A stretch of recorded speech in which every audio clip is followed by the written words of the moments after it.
All right, hey, welcome back, guys. Let's get straight to it. Hit that like for me. If you're new to the channel, consider subscribing. Fuck up my words right there. Fuck it. Why not? Live. Let's get it, baby. Whoops. But you heard me talk at the beginning about the ongoing Charlie Kirk, I guess, like initial small evidence dump of what we've seen. Now, again, so I think, Joseph, correct me if I'm wrong here, when they end up doing the trial, it would be televised, correct? Because it's a state case? Yeah. Okay. Yeah, Utah does televise. Okay, so Joseph Scott Morgan's off camera, but he's saying Utah does do televise, so we'll get that. My understanding from other things I've read related to the case is that if and when they do televise things, there will be some stuff that will be blacked out from the public that only the jury will see. Correct. Joseph Scott Morgan nodding again, 2 for 2, we're doing well. But right now, what we can go off of, and take that as you will, is a lot of people coming out talking about, say, the public videos the surveillance videos that have been released that only the people in the courtroom, including people that were there watching, friends and family and stuff, could see. So Deef, can you play that first video from Jack Posobiec talking about the details, the details, so weird, allegedly, of the new footage that the prosecution released in this hearing that purports to show a much more full timeline from a surveillance level with more HD quality of Tyler Robinson, the alleged killer's movements leading up to and including the assassination itself. We'll start here. All right, guys, here's a perfect example right here. So this video we're about to play of Jack Posobiec, we pulled up, it went live like very shortly before we went on air.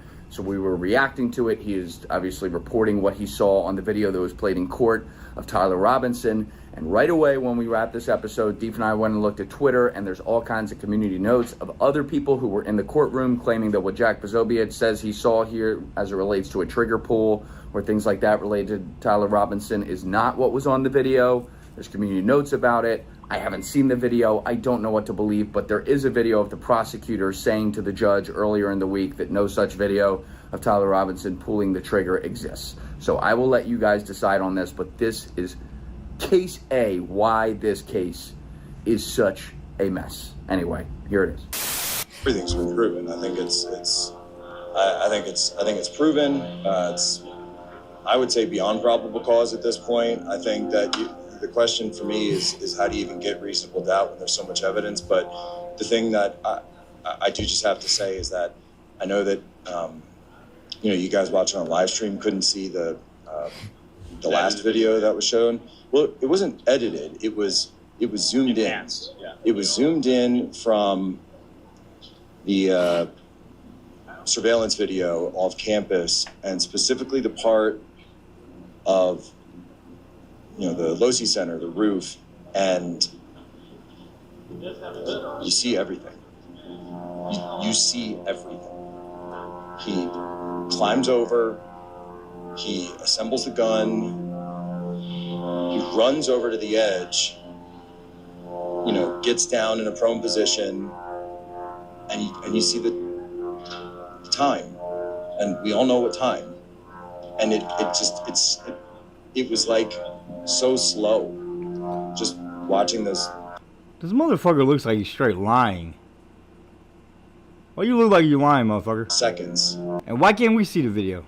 And also at the beginning of this you said you think it's proven. There's a big difference between thinking and fucking proving, dude. Click, click. Weird click. ass. And then you see him take the shot. Yeah, I know. I tried to do the shot, and then immediately runs. And we've seen that video already, but I wasn't. You're thinking hard. I knew we were going to watch that, but I wasn't. Don't slip. I wasn't prepared to see this side of what happened because we've never seen it before.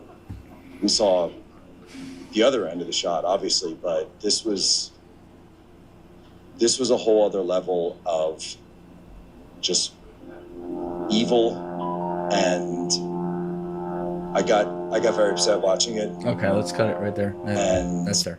So one thing I do want to say out front, these are the first couple days of preliminary hearings. Obviously, we haven't even gotten to a trial yet. If it goes to that, we'll see what happens with, whether or not Tyler Robinson follows through with that or pleads guilty or whatever. But, I've talked since the beginning, and I know I mentioned it with Joseph this morning on the podcast, about the optics around this case and how off they've been from literally everyone involved, and how much maybe a lack of transparency on some of the investigation that perhaps we're now going to get. But, whether it be mistakes like paving over all the place where he was fucking 2 days after the event itself, or what's up, mama? Open book, shut book kind of. I look stupid as fuck on here, don't I? A case like, nope, this is what it is. It was definitely only Tyler Robinson alone. No need to further investigate. We'll just do the trial. Hopefully it's fast and nothing else to see here when it's the biggest political assassination in recent memory. All these things are not a good look. What I don't want to do on any level on either side of it is jump to a conclusion on what exactly happened. And I have to admit, I'm sure a lot of you guys out there can relate to this.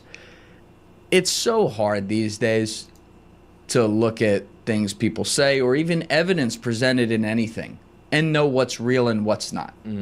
And I struggle with the worldview of what everything is and what any institutions we've ever been told are when you see major stories like the Epstein case break beyond even what we ever thought it was capable of, and when you watch the continued cover-up with a literal fuck you in your face that we have seen since then, when you watch us drag ourselves into foreign wars again with no real end in sight, that, they keep saying we won, we're over, and then they start again, and, these are promises that have been made by both parties over the years and apparently repeatedly broken. And you see all these things happen, and you see the wealth gap, you see the elites, you see the things where society is literally splitting at the seams, and a smaller and smaller group of ultra-wealthy seem to have control. And as we referenced a few minutes ago with the Taylor Swift thing, a little bit of a let them eat cake kind of laissez-faire attitude. I don't know if that's the proper way to use that term, Deef, but you get what I mean. When you see all these things, yes, it makes you question everything. And I'm going to continue to do that. What I try to do is I try to come up to 30,000 feet in the air, though, and let things play out. Obviously, sometimes I fail. I'm a human. But I do my best to let the evidence play out, analyze it as I will. When I have an opinion on something, I'll tell you.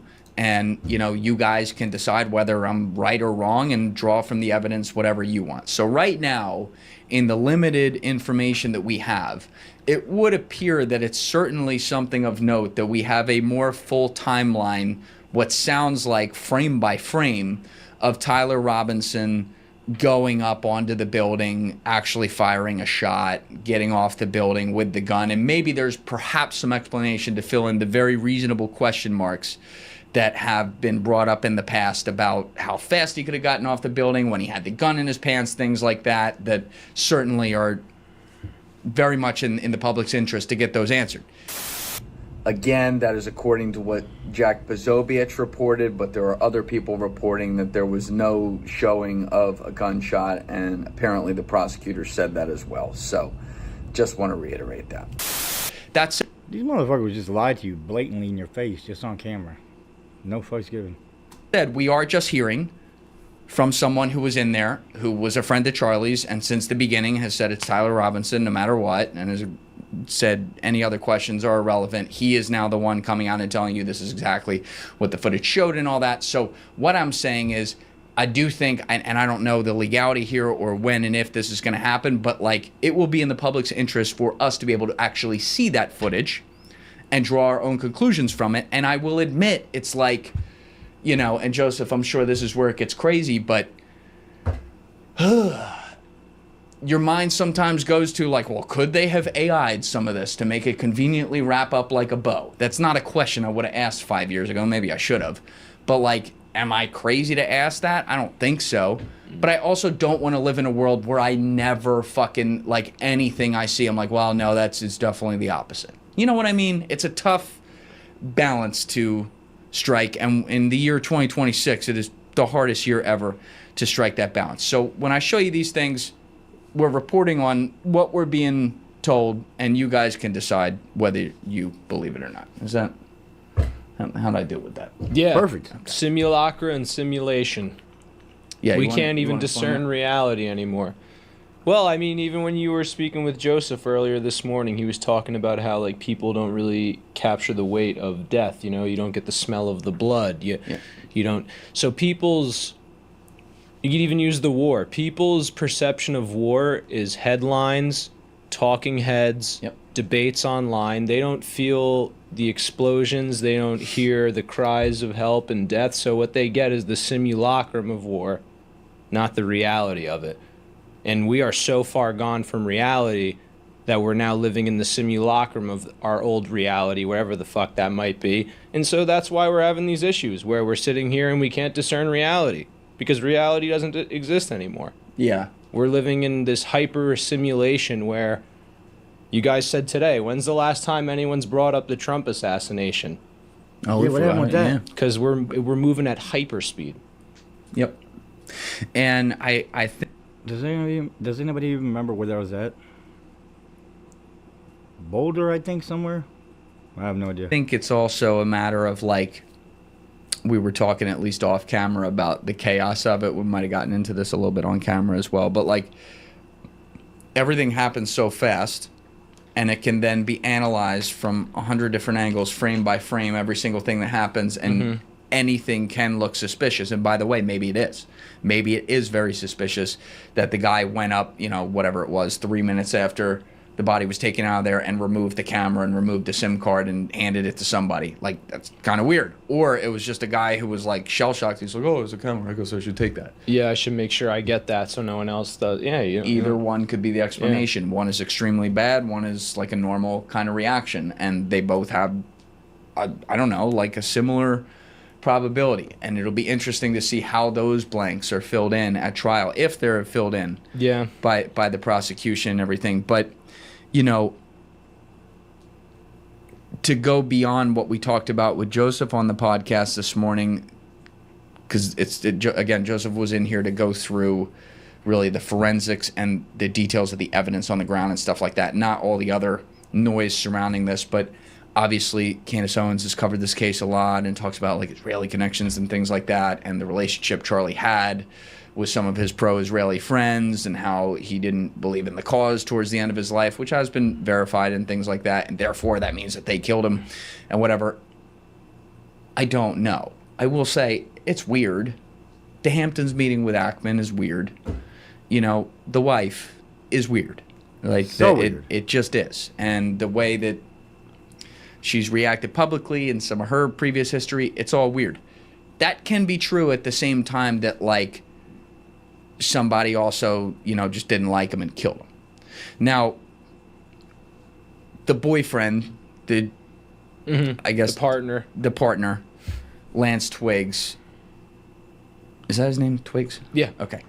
He gave a deposition in the spring that was played, some of it, at this preliminary hearing, where he started to go through, you know, I guess like some color commentary on their relationship. And one of the things that he said is that they didn't discuss like a lot of politics, but particularly, I believe what he said when I looked at the transcript is like they never discussed Charlie Kirk or questions surrounding that. And then he went with what has been put out as the narrative that, yes, you know, Tyler texted me and said I did this, and then confirmed it. Hey, hit that like and subscribe for me too. And I also thought it was weird that we just got his deposition like on video. Well, how come we didn't get to hear this motherfucker talk?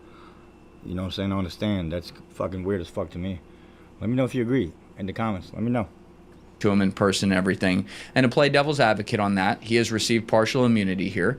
And if people wanted to, you know, have the suspicious look on it, you could say, well, he's being coached to say that, and that's what he has to say to open shut case it. That's possible. It's certainly possible. I don't know. I'm not in the rooms. But again, he also disappeared for a little bit right after the case. That was kind of weird. Like there are certainly weird things with it, and you don't know, like, when someone like this, if in fact Tyler Robinson acted alone and did in fact kill Charlie Kirk, if that is the case, when someone like this breaks and does something so irrational and crazy like that, the key word is irrational. They're not a rational person. They don't process it's a Captain Obvious statement, but they don't process the world like you and I do. They're not in a normal state of mind. I think it was reported he went and like got a meal in Dairy Queen later, and then after Lance Twiggs purports that when he confirmed it with him in person, he said something like, Lance said something like, Tyler just went about doing chores or something just to keep his mind off it, which to us, that's clearly not normal behavior at all, but this would, in that theory, not be a normal person because he just blew someone away because he didn't like their opinions. You know, that's not something normal people do. So that's another thing where I struggle with it. It's like to put your That makes absolutely 100% sense. That's perfect. Your mind in the mind of someone who might even, you know, not to put a medical term on it, but have some schizo tendencies. I don't know. It's difficult. It's difficult. And it should be difficult for all of you out there because you've never had those thoughts or gone to do something like that. So yeah, forgive me, but if I did some shit like that and then just go eat something afterwards, I don't think I'd have a stomach to eat. You know what I'm saying? That's certainly odd, but crazy. Joseph and I spent a lot of time talking about the 30-06 bullet and how that whole thing works and what the possibilities were there, and we went through some of the actually like even some cringe tweets that were put out about that, trying to call it a miracle that it didn't go through later, and Joseph certainly had some words on that. But they did release, we saw this, Steve, they released photos of the bullet in court yesterday afternoon. Do we have that link? Yeah, I have it right here. So we can pull that up. Okay. So this includes a ruler just in centimeters just to give you an idea of like the size. But what you're looking at is, as far as I know, the first publicly released exhibit of the, Joseph, would the proper term be the mushroomed bullet right there? Yeah. Is that how you describe it? Yeah, it would be mushroomed. You can see the base, the image on your right. You can see the base of it is kind of circular. Okay, the base kind of circular. Got it. That's where we would determine the caliber of the weapon. But there's no appreciable rifling. You know, we talked about I think in our comments today, we talked about the lands and grooves inside of a rifle and those twists that you have, and that leaves the marks on the long axis of the projectiles that's going down the barrel. This is the reason they could not include or exclude relative to this as far as matching to the weapon ballistically, but they did confirm that it was a 30-06. Got it. Yep. Okay. So, again, it's a start as far as like us getting some information on this. We're going to need to continue to get a lot of blanks filled in. It was also cool. I forgot about this. We had Clint Russell, who's been on my podcast. He was on a couple months ago. I was able to FaceTime him a couple hours into the podcast, and then we turned the FaceTime around, and he's obviously been knee-deep in covering all the details of this case, so he got to raise, I think it was about 5 different points that were certainly great questions about things that were weird around the investigation of the case and things like that. And then Joseph, after Clint went through all that, Joseph kind of went through each bullet point and things that remain unexplained, some things that maybe are explainable, etc. So I'll let that speak for itself there. But what do we have? Another like 2-3 days of hearings here? Or is it done right now? It's completely done. So we just finished it today. It was at day 5. All right. So this is what we have right now, and then there will be some sort of trial date if it does go to trial in this case. But, you know, I want to see that video that Jack Posobiec talked about. And Me too. Again, Me too. like, I need to see it as well, because, like, Jack Posobiec is also a guy that held up the Epstein binders outside the White House. Like, here we go, nothing to see after that. And it's like, no offense, but I feel like the whole world needs to see that video. I'm gonna need my own 2 eyes on that for sure. But we'll continue to watch this, and then if there's relevant information to cover, obviously we'll do some more podcasts on it. But this was really today, doing that one. That was the first full blown soiree. Yeah. Into it we've done. Yeah. I think it was right to have you come do it with us, Joseph. So thanks for doing that. All right, now. I gotta get out of here, guys, but hit that thumbs up for me. If you're new, please consider subscribing if you like it. So I'll see y'all next time. Have a blessed day.